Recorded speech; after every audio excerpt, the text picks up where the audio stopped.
The doorbell rang at exactly 6:47 p.m. on a Tuesday evening that would change everything. Sarah Mitchell stood frozen in her kitchen, wooden spoon suspended midair above a pot of soup she no longer remembered making. She knew that ring, 3 short bursts, polite but insistent. 5 years had passed, but some things remain etched in your bones, and the way your ex-husband announces himself is apparently one of them. Through the frosted glass of her front door, she could make out his silhouette, taller than she remembered, or maybe she'd just grown smaller in the years spent folding into herself. Her heart performed gymnastics she thought it had forgotten, and for a moment she considered pretending she wasn't home. But her car sat in the driveway like a betrayal, and the lights blazing through. Every window of her small rental house made invisibility impossible. Sarah had spent 5 years building walls, brick by brick, therapy session by therapy session. She'd constructed a fortress around the woman who'd once loved Marcus Chen with the kind of reckless abandon that makes you forget to guard your heart. Their divorce hadn't been ugly. It had been worse. It had been quiet, inevitable, like watching a flower die in slow motion despite your desperate watering. She opened the door. Marcus stood on her porch in a charcoal suit that probably cost more than her monthly rent. But it was his eyes that stopped her breath. They held the same kindness that had made her fall in love with him at 23, before the startup consumed him, before success built a canyon between them that neither knew how to cross. "Hello? Sarah." His voice was exactly as she remembered, warm honey with an edge of gravel. "Marcus." She didn't move aside, didn't invite him in. Her fingers gripped the door frame like it was the only thing keeping her upright. "I know I should have called." He shifted his weight, suddenly looking less like the tech millionaire Forbes had featured last month and more like the nervous boy who'd proposed to her in a rain-soaked parking lot 12 years ago. "But I didn't think you'd answer." He was right. She wouldn't have. "What do you want?" The words came out sharper than intended, and she watched him flinch. Good. Let him hurt, just a little. Let him feel a fraction of what those final years had cost her. "May I come in, please?" "It's important." Against every instinct screaming at her to slam the door, Sarah stepped aside.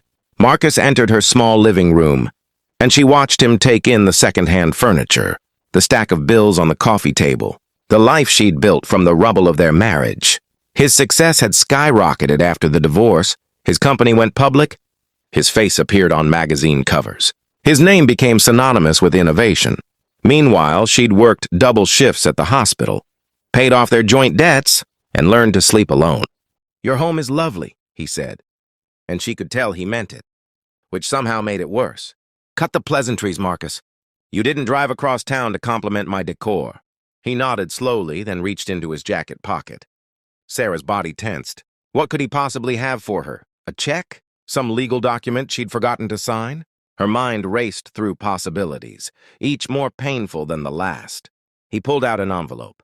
Not crisp and legal, but worn, creased. The kind of envelope that's been carried close to someone's chest for a long time. "Do you remember Mrs. Chen?" he asked quietly. Sarah's throat tightened.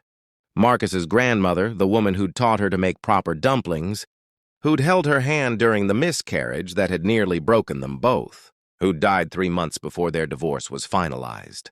"Of course I remember her. Before she passed, she gave me this. Made me promise not to open it until I was ready to understand what she was trying to tell me." He held out the envelope. "I've carried it every day for 5 years. I opened it last week." Sarah's hands trembled as she took it. Inside was a letter in Mrs. Chen's distinctive handwriting, half English, half Chinese characters, and something else. A photograph slipped out, fluttering to the floor. Marcus bent to retrieve it, but Sarah had already seen. It was from their wedding day, but not one of the formal portraits. This was candid, captured by someone at the edges of the celebration. Marcus was looking at Sarah like she'd hung every star in the sky, and she was laughing, her head thrown back in pure, unguarded joy. "Read it," Marcus whispered. "Please." Sarah unfolded the letter with shaking hands. Mrs. Chen's words swam before her eyes. "My dear Sarah, if you are reading this, I am gone, and my stubborn grandson has finally found the courage to face what he lost. You were the best thing that ever happened to him, and he was too blind with ambition to see it. But I saw. I saw how you waited up for him, how you celebrated his victories like they were your own, how you loved him even when he forgot to love you back. I saw, too, how it killed you slowly, like winter killing a garden. Marcus, my boy, success means nothing in an empty house. Sarah deserves more than apologies. But that's where healing starts. Tell her what you should have said every day of your marriage. Not that you love her. Love without action is just noise. Tell her what you see. The letter continued in Chinese, and Sarah looked up at Marcus, tears streaming down her face. She wrote the rest to me, he said, his own voice breaking. She told me that when you left, I didn't lose a wife. I lost the person who knew my dreams before I spoke them, who believed in me when I was nobody, who sacrificed her own ambitions so mine could fly. He took a shaky breath. She was right. I've spent 5 years building an empire, Sarah, and every success tastes like ashes, because you're not there to share it. Marcus, don't— I'm not here to win you back, he interrupted gently. I'm not that arrogant. I'm here because you deserve to know the truth. After the divorce, I found out you'd been paying my grandmother's medical bills. For 8 months, you sent money from your own account, money you needed, because you knew I was drowning in startup debt and couldn't ask my pride to let you help. Sarah's breath caught. She'd thought no one knew about that. I found the canceled checks last month when I was going through her estate papers. You never told me. You just did it because that's who you are. That's who you've always been. He pulled out another envelope. This one new and official looking. I can't give you back the years I stole with my selfishness. I can't undo the loneliness or the nights you cried yourself to sleep. But my grandmother's house, the one she left to me, it should have been yours. She loved you like a granddaughter. He placed the envelope in her hands. Inside were property deeds. I'm not giving you charity, Sarah. I'm correcting an injustice. That house is worth $2.3 million. It's yours. No strings, no conditions. You can sell it, live in it, burn it down for all I care. But it's yours because you earned it with your kindness when I gave you nothing but absence. Sarah stared at the papers, unable to process what she was holding. The house, Mrs. Chen's beautiful craftsman in the hills, the place where she'd learned to cook, where she'd felt like she belonged to something larger than herself. I don't want your money, she whispered. It's not my money. It's your home, the one you should have been given before.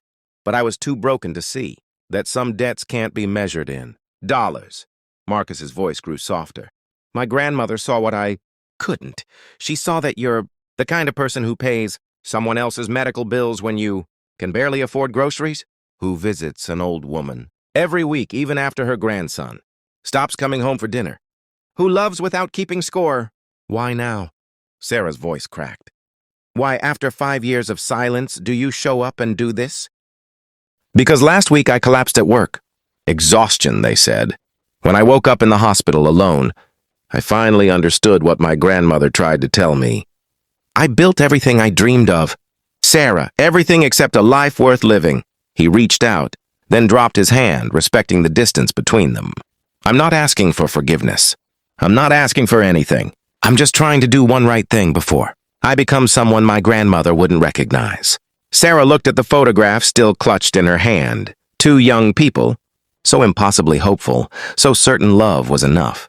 Maybe love wasn't enough, but maybe kindness, real kindness, the kind that asks for nothing in return. Maybe that was something else entirely. Stay for tea, she heard herself say. The words surprised them both. Marcus's eyes widened. Sarah, just tea, Marcus.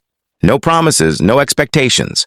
Just 2 people who used to know each other, sharing a cup of tea and maybe, if we're brave enough, the truth. He nodded slowly, a smile breaking across his face like sunrise after the longest night. I'd like that very much. As Sarah moved to the kitchen, Marcus following at a respectful distance, she realized something profound. Forgiveness wasn't about forgetting the hurt or pretending the past didn't happen. It was about seeing someone's genuine attempt at amends and choosing grace over bitterness. It was recognizing that people could grow, could finally understand what they'd lost, and could try to make it right, even when right was no longer possible. The tea kettle whistled, and in that small, ordinary sound, Sarah heard something new. Not the end of their story or even the beginning of a new one, Just a moment of shared humanity between two people who'd hurt each other and were learning, finally, to be kind.